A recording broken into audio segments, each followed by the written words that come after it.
Hi, good to see everybody, and I apologize a little bit. I'm a little bit under the weather, but before we get going, we just want to send our thoughts and prayers to everybody in Asheville and the Boone area in western North Carolina that have suffered because of the hurricane. Just seeing the pictures and the videos, it's absolutely tragic what's happening there. And we're going to do a little collection of items for them at our radio show tomorrow night. And again, that's just a drop in the bucket. But if people are compelled and want to help our fellow North Carolinians, I think anything and everything would be appreciated. And again, it's hard to watch. It's really sad, and our thoughts and prayers are with them. You guys are here for me to talk about football. So we've got to move forward. Again, we've kind of had a couple of tough, heartbreaking losses. I'm proud of the way our players are competing. We're 6 points away from feeling good about our season, but the truth of it is, in those critical games at critical times, we haven't made those plays, and that's why we are where we are. When the season started, I told our football team that I thought we'd probably have 8 to 10 one-score games this year. And, our success would be how we do in those close games. And right now we're 0 for 2. So we got to keep working, keep pressing, and put ourselves back in a position to be in those games and then find ways to make plays to win those games. And then the challenge this week is a very good and very talented NC State team. This is, I think, the 12th or 13th time that Coach Dave Doran and I have brought our teams against each other. And, Dave's an excellent coach. He's the all-time wins leader at North Carolina State.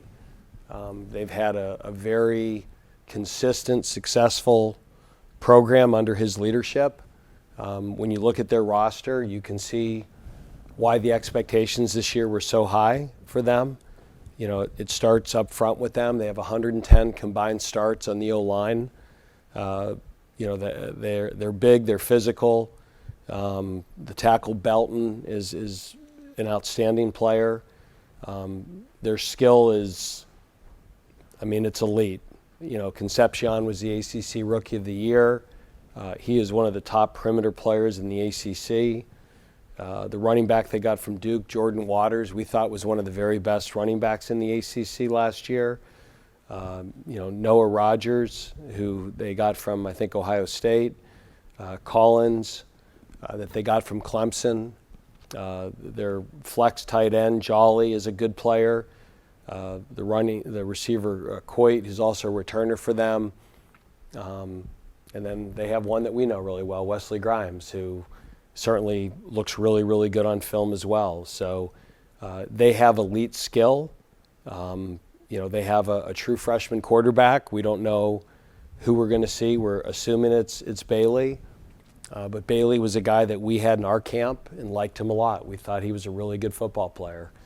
And I'm sure every week that he plays, he gets more comfortable, and the offense will evolve around him. On the defensive side of the ball, Tony Gibson consistently is I think one of the best defensive coordinators in the league. Their scheme is unique. He knows exactly what he's doing with it. They know how to fix problems. The defensive end, he's caused 3 interceptions on his own. They've scored really 4 defensive touchdowns the last 3 weeks. They've had 2 pick sixes. They had a strip sack that DK Kaufman came off the edge as a corner and got the sack, recovered the fumble and scored. And then they had another recovery that they set their offense up at the 1-yard line. So their defense has really scored 28 points the last 3 weeks. Caden Fordham, their middle linebacker, he's somebody that we recruited heavily. I think the nose guard is a really good player, Cleveland. He's a 315-pound guy that can two-gap. And their system is really well set up that he kind of can two-gap it, and Fordham can play ahead of him or behind him. And Fordham's their leading tackler, in part just because their front is so big and they occupy multiple blockers. Going into the season, Aiden White was one of the top-ranked cornerbacks in the entire country, and he's back for them. And they have a guy, Devon Marshall, who transferred from Villanova, that we really liked and tried to recruit. And again, they're just a really solid, really good football team. And Dave always does a good job of his teams get better as the year goes on. They always seem to play their best football late. And again, this is it's great to be part of a rivalry. It's 115th consecutive year that this game's been played. And so when all the ACC scheduling happened, we were really glad that this rivalry was preserved, and this is a game that we get to play every year. But it's certainly a challenge going to Raleigh. It's always a great environment. It's loud. Their fans are always super nice to me and super friendly. And they've given me some nicknames that I've never heard before, but I think it's what makes college football fun, is they have a great crowd at NC State, and they're really into their football team, and they're a factor too. So this will be a great week, great challenge, and an opportunity for us to get our season back on track. What do you like best about this? There's just been so much back and forth with it. The first 3 years we were here, they got after us pretty good. They beat us in 14 up there. That was a non-competitive game. And then in 15, I think they were beating us like 21 or 28 to nothing in the first quarter. And I just looked at the scoreboard and said, ×4, this thing could get ugly. And then we kind of settled down. And then we went up there in 16, and they got us, but it was a little bit more competitive. That was the first season that we were good. And then we got them 3 times in a row. We got them in 17, 18, and 19. And then we kind of traded back and forth in 20 and 21. And the win against them in 21, that might be one of my favorite wins I've ever experienced as a head coach, because the winner of that game was going to win the Atlantic. And that thing came down to a onside kick that if it rolls 6 more inches, who knows what happens.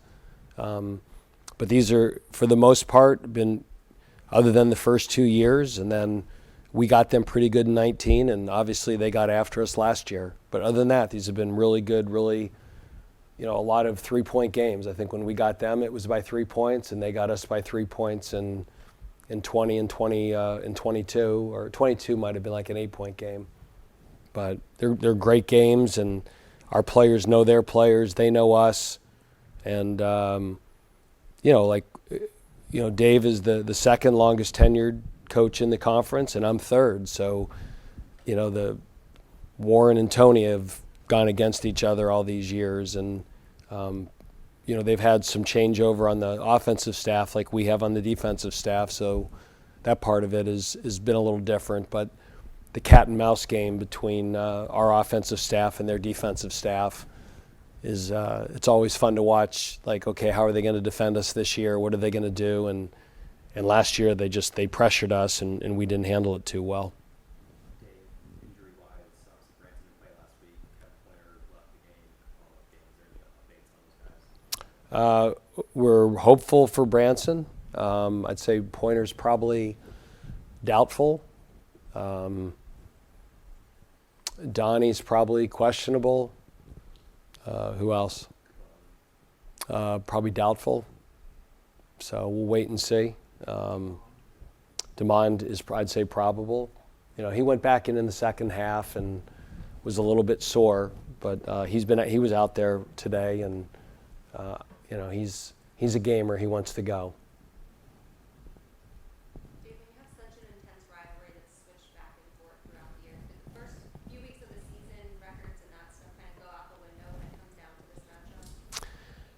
Like when you look at our schedule up there, every year that we play NC State, Carolina, and Duke, we know there's an opportunity to win the Big Four.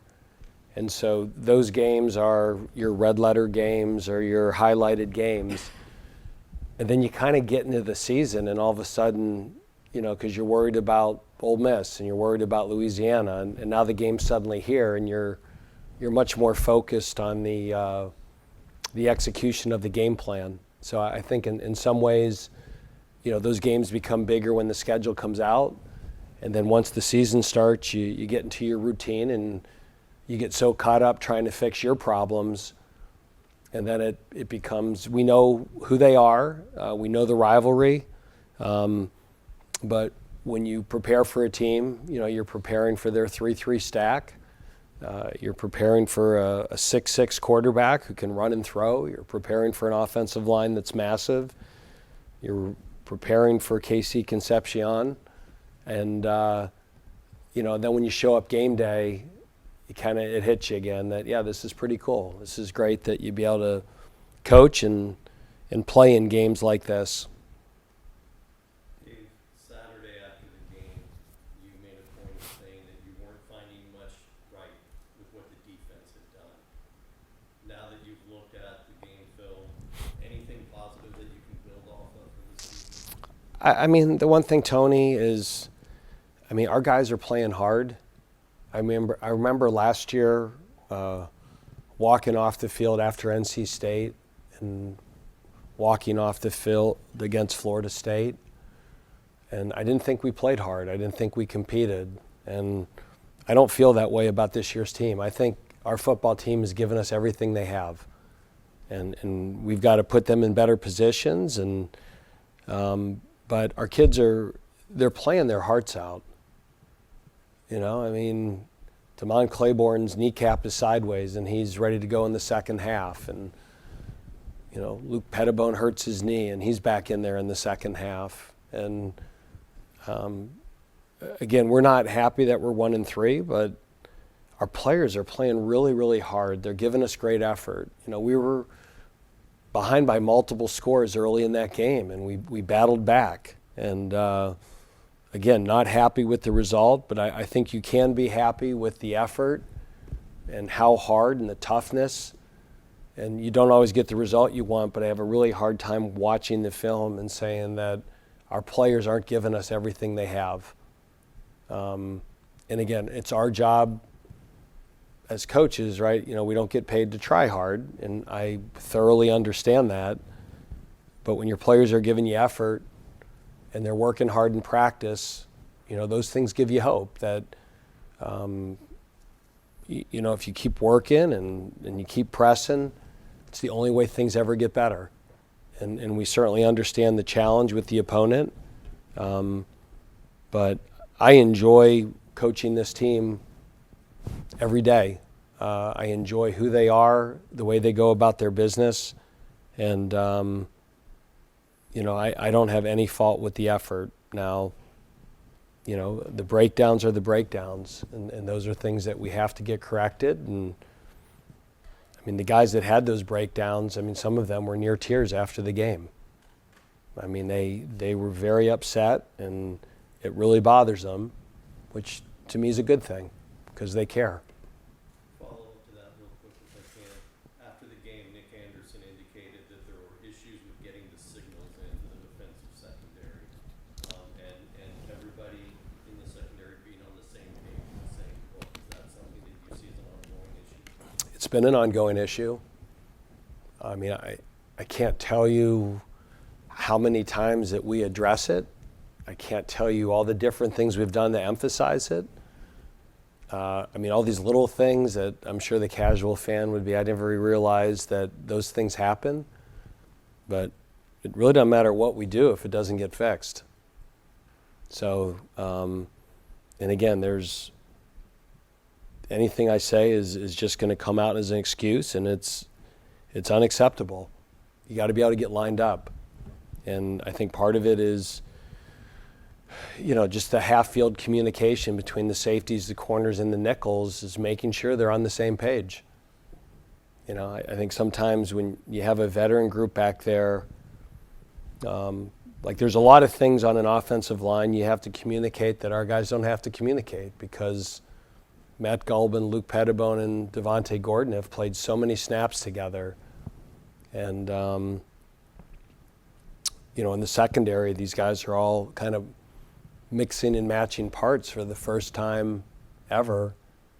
And we just can't, even though Evan and Nick have played a lot, they can't take it for granted that those other guys know exactly what the check is, right? And you have to do that in football. You've got to, based on the formations and the motions, like the sprint out touchdown they had. I mean, that's an easy one, right? You're in cover zero, and they motion across. And I can't tell you how many times that we work that in practice. I mean, it's like a weekly drill that you get that flood route, and if you try to run through everything, you're going to get picked and give up an easy touchdown. I mean, that is a day one installation, red zone. This is what teams do down here. And you get to a game and you've got 3 new pieces and they don't communicate it. And so I can say that we've worked on it. I can say that we've practiced that. I can say it's a weekly drill. But at the end of the day, if you don't get it done in a game, it really didn't matter how many times you practiced it. And that's the frustration. And, we're learning some pretty expensive lessons. You mentioned that corner was a place that you were worried about going into the season. And obviously a good way to mitigate that is the pass rush up front. You guys have really gotten pressure with sacks and times for loss. Does it feel a little bit of like 2020 where you guys felt like you weren't able to cover as well and kind of let through towards the linebackers? You know what? It's a good question. And I would just say this, that, after the game, I felt like we didn't get a pass rush. And then when you watch the game, the amount of times that they threw the ball quickly or moved the pocket, we just did a really bad job on the bootleg game. It's hard to pass rush the boot game, right? Because it's all movement, pass. They create 3-level routes. And we have players that are usually reliable, dependable guys that didn't see the tight end coming back behind the line of scrimmage. And again, I go out there every week and I watch Coach Spencer's linebacker drills, and we see that guy come back all the time, whether it be for bootleg, split zone, counter, and all the linebackers fall back with it. And we know if it leaks, one of them has to take it or the safety has to see it. And then at critical times in a game, nobody saw it. And I think sometimes when you're struggling, guys maybe try to do too much rather than just do their job.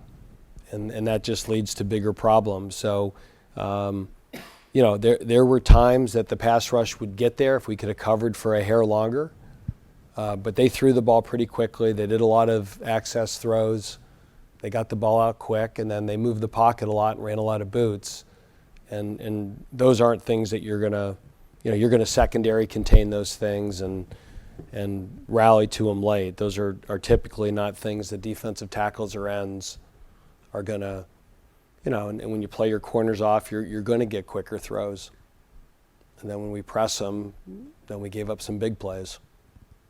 Follow up with that. I know we talked about after the game Saturday about whether guys are going to decide if they're opting out, yes, no. I know it's hard to say after. I've had nobody come up to me and opt out. So I'm not aware of one player that's going to do that, and that doesn't surprise me. We've never had that happen here. And again, I think part of it is, a lot of times when this happens, it's because a kid felt he was lied to or misrepresented. And, we're certainly not perfect here, but I don't think there's any player that could ever say that Wake Forest assured me this would happen and then it didn't happen. And I think our guys, they care about each other and they enjoy playing together. And, you'd like to be some level of peer pressure that they don't want to let their teammates down. Now, having said that, I don't think we're ever going to be immune to other things that other people in college football are going through. I mean, we're lining up against one of our own this week. And that's, that's a decision that guys are allowed to make. And we did that last year when we played Notre Dame, and that's just college football in 2024. And he's a really good player. And we worked really hard to recruit him, and he thought he had a better opportunity elsewhere, and players have the right to do that. So there's no ill will.